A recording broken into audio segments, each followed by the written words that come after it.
isusulat ito sa iyong palad at patakan at nang mapamahal siya ng husto sa iyo.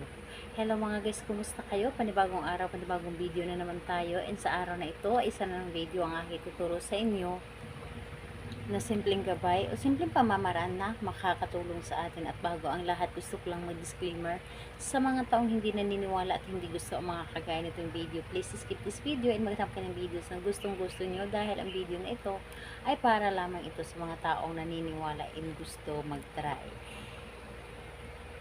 Sa lahat ng mga nagko-comment dito sa loob ng aking channel, mag-ingat po tayo sa lahat ng mga nagre-reply sa inyo, dahil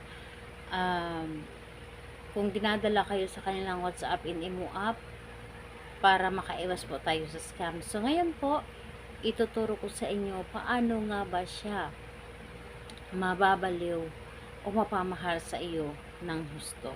So dito po is pwede mo itong gawin sa magkalapit at magka-LDR sa isa't isa. So dito is kailangan natin ng ating gagamitin. Kailangan natin dito ng panulat lamang. And syempre, kailangan natin dito ng inyong sarili na kailangan handa tayo sa ating dapat na gawin, at buo dapat ang ating loob, tiwala at naniniwala sa paggawa dito. So ngayon, kapag ready ka na, pwede mo na itong umpisahan. So ang gagawin mo lamang dito, napakadali. So kailangan mo lamang dito ng panulat. So mas maganda na meron kayong kulay pula na panulat. Pero kung wala kayong kulay pula na panulat, mas mainam na gumamit na lamang kayo ng itim na panulat. And syempre, kailangan din natin dito ng inyong pabango. Yung paborito po ninyong pabango, kailangan yung pabango na sa iyo po ito. Yung ikaw po talaga ang nagmamay-ari nito. So, ayun po.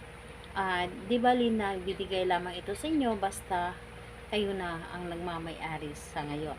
So, yun po ang ating dapat na ihanda. So, kapag ready na, pwede mo na itong umpisahan. Ang gagawin mo lamang dito sa iyong palad, kahit saang parte ng iyong palad or saang banda ng iyong palad, pwede sa kaliwa, pero mas maganda dito sa kaliwa po talaga, dahil nasa kaliwa yung ating puso.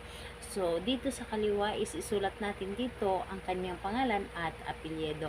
At kapag naisulat mo na dito ang kanyang pangalan at apelyido, is kunin mo ang inyong pabango, patakan ninyo ito or sprayhan nyo lamang ng isang spray.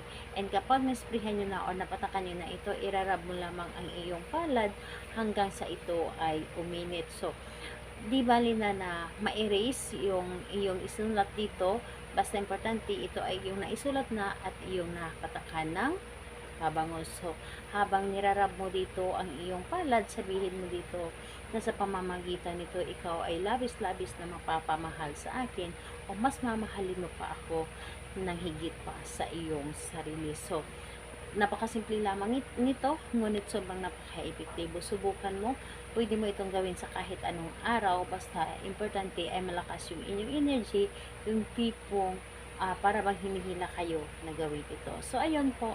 Salamat po sa inyo. Bye bye everyone. God bless us all.